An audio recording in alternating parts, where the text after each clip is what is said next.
Sud Radio Berkov dans tous ses états.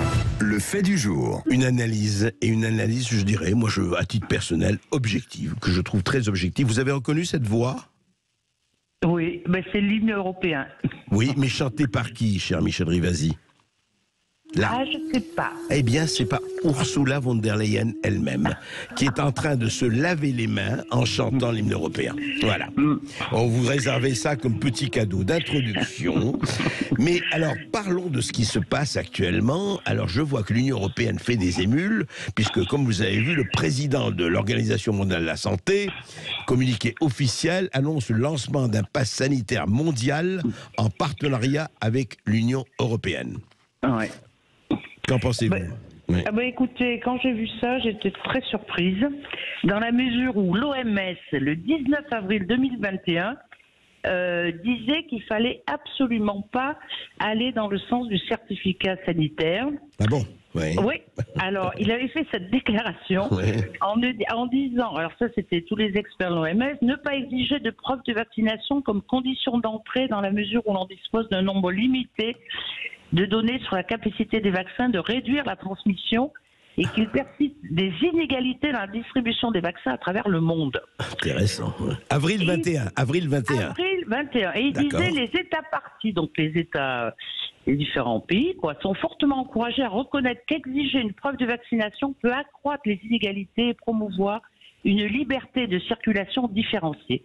Donc, voilà ce qu'il est déclaré en avril 2021. Et le 5 juin, on apprend que la commissaire européenne sur la santé, Mme Kyriakides, signe un accord avec l'OMS pour que le certificat Covid soit une référence dans l'ensemble du monde.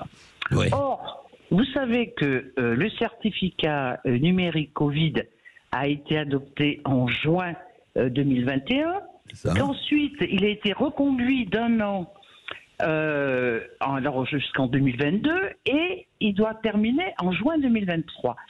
Et là, on apprend qu'il y a cet accord avec l'OMS. Donc, vous voyez bien que d'abord, les parlementaires n'ont pas été consultés, c'est directement la Commission. Oui. Encore une fois, les députés européens ont été mis de côté.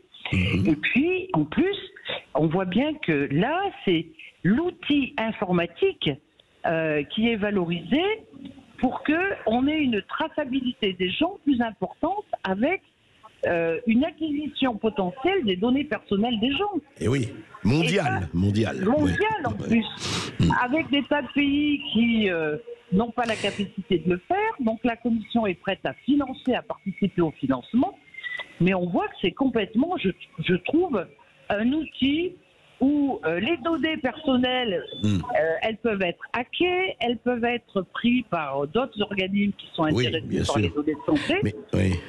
Et je trouve ça incroyable. Mais Michel Rivasi, deux choses. D'abord, c'est une cohérence admirable. Il y a 2 ans, il disait mais non, écoutez, pas question, les inégalités, le QR code.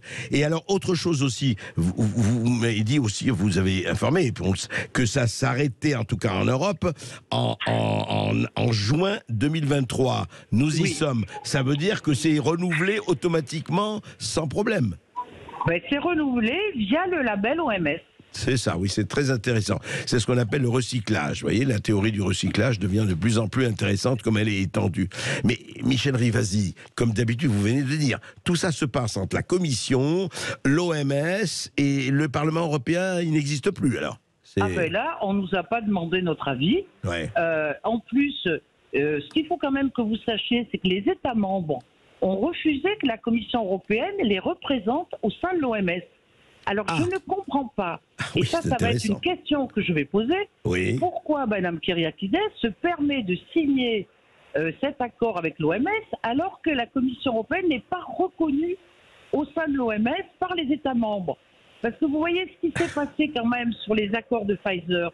Les États membres l'ont très mal ressenti, puisque le dernier accord de Pfizer demande, vu que les États membres ne sont plus intéressés à acheter des vaccins, eh bien, comme il y a eu ce contrat qui les oblige à acheter des vaccins, Pfizer leur dit vous allez les acheter à moitié prix, à 10 € au lieu de 19 € et quelques. Oui, en solde. En solde. Ah ben c'est ça. Et la Pologne, comme la Roumanie comme la République tchèque sont opposés à ça, puisque vous savez qu'ils ont besoin de plus d'argent pour leur propre budget de la santé, et ils n'ont pas voulu, ils veulent pas donner cet argent à Pfizer. Donc, mais ça a été adopté, oui. Michel Rivasi, pardon. Est-ce que ça a été adopté, ça? Est-ce que la réduction demandée par Pfizer a été adoptée par beaucoup de gouvernements déjà, d'États? Oui, dans pratiquement tous les États, ils ont adopté cette configuration imposée par Pfizer. Intéressant. Et c'est pour ça que, d'abord, vous savez qu'il y a 5 députés verts qui ont saisi la Cour de justice européenne. Oui. Demain, on fait une conférence de presse où on invite Alexander Fanta, qui est le journaliste allemand qui avait demandé l'accès aux documents pour les SMS de Madame Ursula von der Leyen. Oui. Que là-dessus, après 6 mois où la Commission ne voulait pas les donner, la médiatrice a été saisie, elle a dit que c'était tout à fait recevable comme demande et qu'elle a dit que c'était la maladministration, la mauvaise administration de la Commission. Donc je veux qu'ils viennent témoigner. Ensuite, le New York Times a saisi la Cour de justice européenne pour obtenir justement ces SMS, pour savoir pourquoi elle a outrepassé ses droits en fonction des règles européennes. Et aussi, je demande à ce citoyen belge qui a saisi la Cour pénale. Alors tout à l'heure, j'avais le son de Madame Ursula von der Leyen sur l'Europe. Eh bien, Madame Ursula von der Leyen, elle est prise en étau à l'heure actuelle par la justice dans sa globalité. Oui, mais Michel Rivasi, elle n'est pas déjà venue. Kyriakides vous a expliqué qu'elle n'y était pour rien. Et justement, qu'est-ce que vous pensez de cette requête en référé donnée par l'avocate d'un lobbyiste belge qui a fait une requête en référé hier devant le tribunal de l'Union européenne visant, alors là, ça va plus loin, à la suspension des fonctions d'Ursula von der Leyen et des membres de la Commission. Ça a une chance d'aboutir ou c'est quoi, à votre avis ? Ben écoutez, je pense que maintenant les gens en ont assez de voir que cette présidente outrepasse ses droits. Vous avez la Cour de justice européenne qui est saisie. La Cour pénale, c'est un citoyen belge qui l'a saisie parce qu'il dit c'est une dissémination, si vous voulez, de preuves. Oui, absolument. Vous avez le procureur européen qui est saisi. Elle est complètement assaillie, vous voyez, de plein de plaintes différentes, à la fois administratives et pénales. Elle devait être auditionnée à la commission Covid, elle n'a pas voulu venir. Tout à fait. Elle devait expliquer ça maintenant à la conférence des présidents qui regroupe, vous voyez, tous les présidents de partis politiques. Elle n'est toujours pas venue. Donc, à un moment, quelle confiance vous pouvez accorder à une présidente qui ne vient pas s'expliquer devant les députés européens? C'est pas possible, ça.